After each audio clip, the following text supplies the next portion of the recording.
peeps. So, with that being said, I do want to go into the last segment. This is the one that the MAGA people should be listening to. This is for y'all. If you come at me or anybody and I see it talking about this is an invasion, this caravan is an invasion, they coming for my country, Trump is doing his best to stop it, I'm just so worried that they're going to take that one farming job that I was never going to apply for. But what if I was going to apply for it?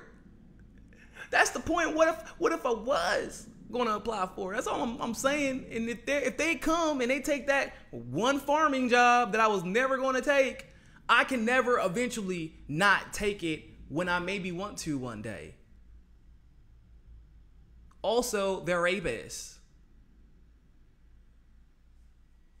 Y'all sound like, I don't want to say that. That's derogatory. Y'all sound like just, you sound like you are not very smart and you are playing victim. You are crybabies. Anyone perpetuating is a crybaby. You're looking, here's the problem with art. Because I'm going to tell you, this just policy-wise, y'all sound like morons because you're going to Trump's Twitter looking at Fox News, even though y'all supposedly hate mainstream media, right? The MAGA people hate mainstream media until Fox News comes on. They love it. They swear up and down, which may or may not be true, that these bombs were done by the Democrats to encourage sympathy, for the Democrats, and they are just absolutely sure that those are planned. And yet, when this caravan comes and it unquestionably benefits the right, because then Trump gets to talk about all the things he's doing to stop it from getting here. All of a sudden, that's not planned. That is also a Democrat plan. Because they think somehow that this is an invasion and or those 7,000 people are going to influence the entire 2020 election. Mr. Broken Ass, why did AOC endorse Cuomo and not Mejia? The reason I think she endorsed Cuomo and not Mejia, which I think I briefly addressed in the past, but so she didn't endorse Cuomo, so I should say that. Officially, because I don't want to get sued. I don't want to get sued by Justice Democrats. I'm sorry. But officially, she did not endorse Cuomo. Her official campaign statement was that she did not. She said that we should be trying to fight for all Democrats, which I disagree with 100%. Now, she did not endorse Kenneth Mejia because according to the new DNC bylaws, if you do anything that does not look Democratic, according to the DNC, and which is left up to interpretation, of course, but also that would include probably endorsing another party, then they can pretty much take your status away as a Democrat and disallow you to run under their banner. And so because she had not won yet, I believe that was why. I believe that was why. I mean, she hadn't. If she doesn't do what the establishment says right now, they can take the rug from under her. Now, her policy stances have remained the same. She still does not take any corporate money. She still has done things that she's still advocating for the things that we want. And so, although I'm not happy with her statements on Cuomo, and I'm also not happy that she did not endorse Kenneth Mejia, I understand the need for survival in her particular situation. It's like she said on her Vanity Fair cover, on the Vanity Fair cover that she posted on her Instagram, where she said that essentially she went from being a bartender and an activist who was upset to essentially having damn near the entire movement on her back. And she didn't know that things were this bad in the actual establishment. She didn't know how dirty the politics were. And they can do that. They've been doing it to Bernie Sanders. That's why they changed those bylaws and they changed that charter. I don't know if you remember, there was an article that came out, I want to say it was a year and a half ago, where they said that the DNC passed laws to try and prevent Bernie Sanders from running. And although that was specifying about Bernie Sanders running and how it could affect him, it doesn't only affect him. It affects any progressive who thinks that they're going to go into the Democratic Party and try and be an outlier. So, yeah. Anyway, so back to the topic that I was discussing. So they have believed somehow that 7,000 Guatemalans are coming here to invade the entire world, and it's the arguments on Twitter have been hilarious. I'm not gonna lie, they're scared. They're legitimately scared, and I'm gonna be clear about this. And you know, it's not all of you, but it's been only white people upset about this, which kind of lets you know what kind of issue this is. It's literally been only white people, and someone was like, wake up, Mr. Broken Ass. So I know you said she didn't, and I'm responding to his because he already did a super chat. But you said that AOC didn't endorse Canova either. However, I will say, despite that fact, Canova has spoken at events that she hosts in New York, and she at his events in New York. They are friends, and so I want to put it out in that regard that she does support Tim Canova. Once again, that is that's just the clause of the establishment disallowing her from doing what's right in that regard. So, which is why I'm not part of the Democrats or the Republicans, right? So, but yeah, it's been pretty much only white people swearing to God that this is an invasion. Wow. You know what it sounds like to me, quite honestly? So there is this specific group of people, a lot of them now are MAGA hatters, who swear that they're about capitalism and competition and that they are alphas. They're alpha males. And in fact, they're not, which is which is represented usually in their attacks. And when they attack somebody, you sound like such a beta. You sound like such a beta male. What a beta. Anybody who uses the phrase beta as an attack is not an alpha male. Okay, I just want to be very clear about that. Anybody who does that, you're such a beta, like in a serious way. Like I joke about that towards those who do that. But if you say come out of nowhere unprompted, you're such a beta male. Like Mike Cernovich does that. Mike Cernovich is a beta male. Like he is the incarnate of a fragile beta male. He really is. I want to be very clear about that. There are very few alphas in this movement, by the way, on either side of the fence. There are a lot of people who pretend to be alphas, but they're not. But these same people, like I was saying, they use beta male as an insult. But they swear they love capitalism. They love competition. But yet the Mexicans are coming over and taking our jobs. Well, let's just say that those Latinos were coming over to take your jobs. Let's just say that, right? Were they more qualified? Do they work harder? Are they better at the job than you? Because I'm going to be very clear about something. I'm not worried about anybody taking my jobs. I mean, I don't have one at the moment. I mean, I do, but... Oh, actually, I lied. In my part-time job, I am... Let me think. I'm pretty sure. Yeah. Out of all of these servers in my part-time job, I part-time serve at a fine dining restaurant in the butt crack of Miami, the rich butt crack of Miami. It's where Marco Rubio lives. My manager wouldn't let me serve him. I can't imagine why. Because my manager knows me. I'm the only non-Latin server. The only one. Everyone else there speaks Spanish fluently. They're at least mostly bilingual, partially bilingual in English. And it's a fine dining restaurant. And I got the job. I still have my job. And I'm doing pretty well in that job.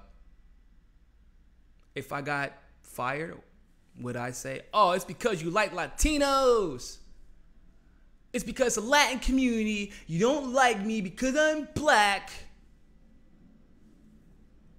No, because I try to be the best I can be in any job that I do, irrespective of I actually try to be better because I'm black, to be totally honest with you, because there's a lot of stigmas that go with that. But I try to be the best at my job. I refuse to allow someone else to control my destiny. If you're that good at what you do, it doesn't matter what you are doing. If you are that good, they will hire you in spite of the fact that they don't like you. Because those managers, the employers, whatever, they know that the bottom line is the bottom line. So if you're one of those people who are in a camp where they're taking our jobs, first of all, your jobs are overseas. They're not going to Mexicans. They're not going to Guatemalans. They're not going to Brazil. They're going overseas. Nobody's taking your job.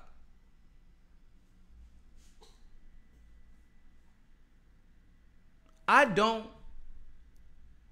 really care about immigration in that regard.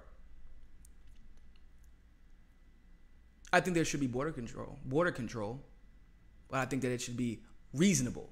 Right now, I want to be very clear about this. White Western Europeans and Eastern Europeans are allowed in. They're never stopped. They're never checked. They're never questioned. And the brown South American and Latin American immigrants are always being stopped. We automatically associate ICE with Mexicans or brown people from Latin America. Think about it like this. If someone came from Syria right now, they came on a boat, they were undocumented, what would you call them? Or what has the media always called them? I want to help you all understand how conditioning looks and how the media manipulates race, ethnicity, and religion on both sides to get an emotional reaction out of you one way or the other. If a Syrian came over right now, what would you call them? Oh, a Syrian refugee. When people are discussing what happened with Cuba and why Miami looks the way it does, what do they refer to those Cubans who come over? Oh, they were seeking political asylum. It was politics. That's why they're political refugees. But they make sure they put political. They make sure that they're seeking political asylum. It's different, which is why they got all those benefits, all those grants, because Fidel Castro was just so much worse than all the right-wing dictators we installed. Whenever someone comes from Guatemala, Mexico, Honduras, those are illegal aliens. But what about their right-wing dictators and terrorist groups that are driving them out due to politics and violence? No, they're still illegal aliens. And I bring up this point because Trump made a tweet yesterday. Matter of fact, I'm going to look up the tweet right now. Trump made a tweet the other day, and it pissed me off. It really did. And y'all know I am not the type of person that believes in Trump derangement syndrome, but more and more recently, Trump has been, he's been kind of off the wall. He's been unhinged, and he's been seeking the approval of the establishment more and more. Maybe because he's going into 2020. I don't know. I'm going to find it, though. Give me 1 second.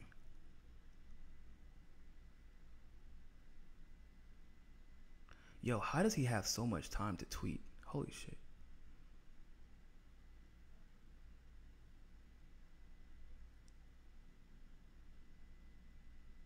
Where is it at? Oh, this shit. Okay. Every time you see a caravan or people illegally coming or attempting to come into our country illegally, think of and blame the Democrats. By the way, Republicans have a supermajority. A supermajority. They control the House. They control the Senate. They control the Supreme Court at this point. They control the White House. They control the CIA because Trump appointed the new director. They control the FBI. How is it the Democrats' fault? How do you turn this into not being the Republicans' fault if it is anybody's fault? Democrats have not passed any legislation regarding comprehensive immigration reform. And even if they wanted to, probably wouldn't get passed because Republicans have the super. Like, do you know what super and majority mean?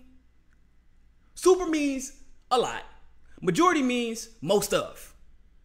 In other words, y'all got a lot of the most of the fucking shit going on, and anything that has to do with politics, y'all are literally running the country right now. Many of us would say into the dirt. Not doing a damn thing different than Obama, just exacerbating the failures of his administration. And you are going to tell me that this caravan or anybody coming illegally is the fault of the Democrats who don't have the House, who don't have the Senate, and who don't have the White House. But MAGA people swearing all their life that Donald Trump is always the victim and those who support him are always the victim, and they believe that everybody is coming for their jobs, their guns, their freedom.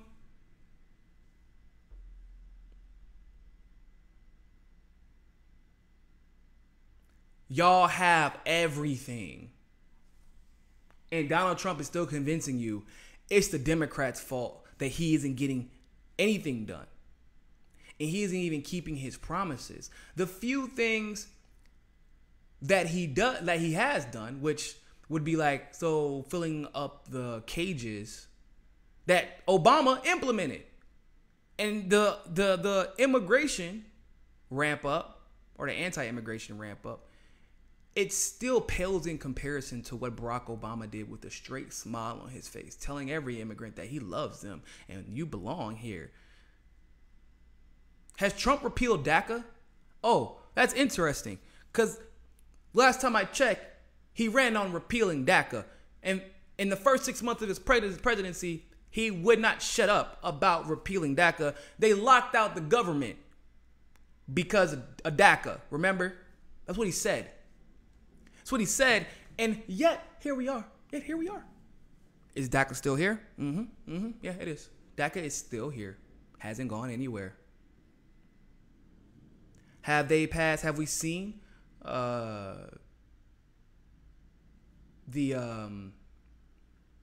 decrease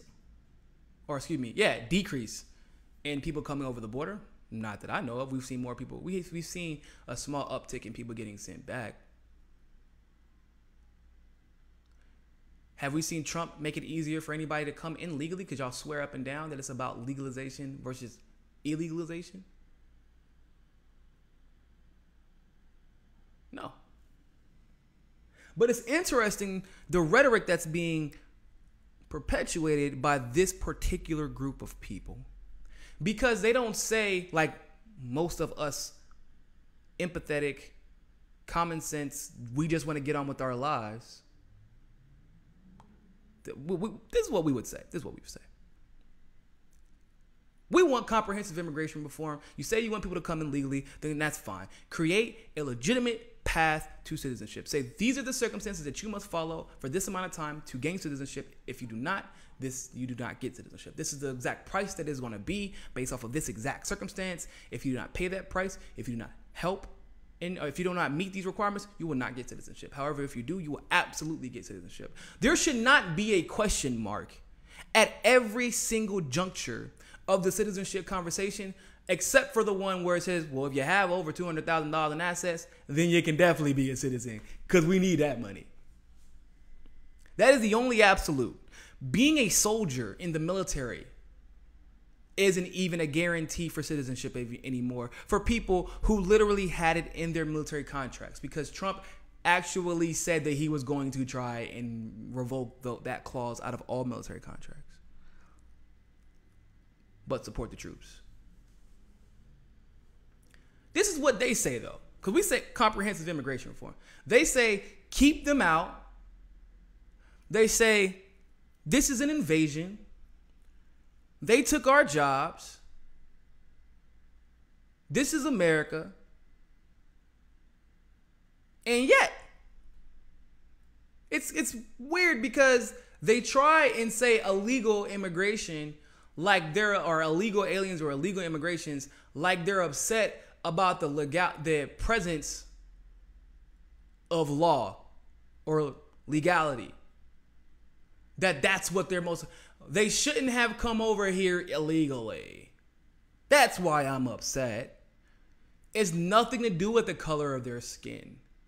It has nothing to do with the fact that they speak a different language than me and that they look different than me and their culture is different from mine, and that scares me. It's nothing to do with the fact that I'm accustomed to a certain way of life, and I believe that if these people come here, I will have that way of life threatened. I'm worried that one day the person who is bilingual may get the job over me, and I don't want to learn how to be bilingual. I don't want to learn how to become more qualified for the job. I have to instead keep the other people out. Is that not the embodiment of capitalism? It was never about creating competition. It was always about minimizing the competition.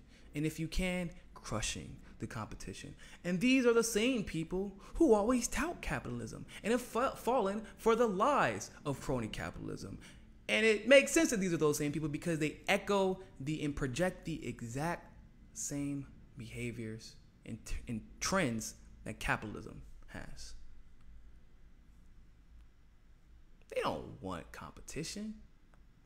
They don't care about whether or not those people come into this country legally or illegally. They support politicians who participate in illegal behavior all the time. They themselves participate in illegal behavior all the time. Because I guarantee if Trump said in a sweeping executive order, every single immigrant who is here right now, register right now, we will grant you amnesty, you will be an immigrant. And you say that that's not possible, that's a lie. We saw it in Miami. It's happened. And it was a Republican who did it, by the way. And if he did that, you think they would still be calling them illegal aliens? Absolutely. They may be calling them something worse, though, unfortunately. You think they would call Trump a traitor if he did that? But they say that their gripe is whether or not they're illegal immigrants or not. They didn't do it the right way. It's not fair to those people. They didn't do it the right way.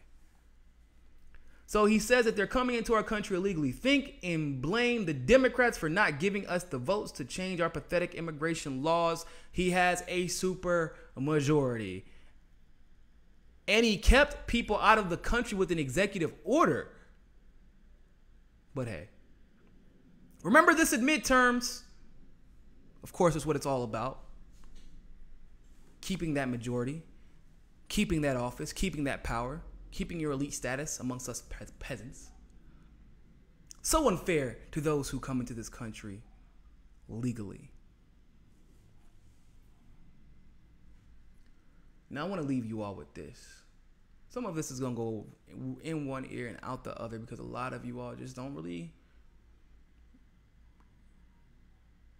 Race is a touchy subject for you, let's put it like that.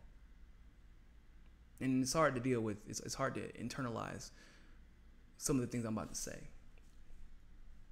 But with that being said,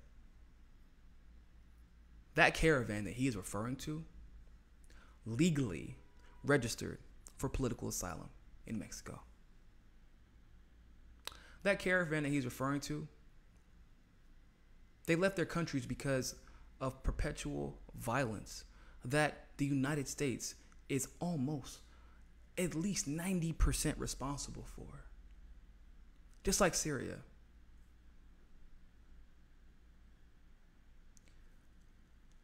Because of the politics that are involved in their departure, according to the Geneva Convention, which we are a part of, believe it or not, even though we don't act like it, they are what's called political refugees seeking political asylum that they legally registered for in Mexico. Even if, by the way, they did come into this country, they would still be identified as political refugees. And despite popular belief, they would not be illegal. They would be undocumented. They would be undocumented, but they would not be illegal. But even still, they haven't even stepped foot into this country yet.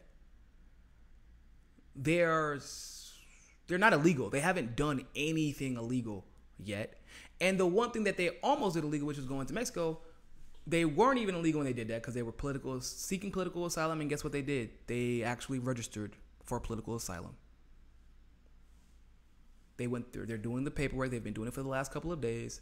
They are there for political asylum. So why did he call them illegal? Why did he call them illegal aliens? Why does he keep referring to that specific group of people as illegal? Perhaps because he is trying to dehumanize them. Perhaps because he sees them as lesser and he wants his supporters to continue to see them as lesser. Because this is, remember people, I said that nobody who benefits from this particular instance more than the right. This is what Donald Trump ran on. So instead of the people taking, you can't do your job, you haven't gotten it done. You did not get it done. Instead of saying that, because he hasn't, he's blaming the Democrats who don't have a supermajority.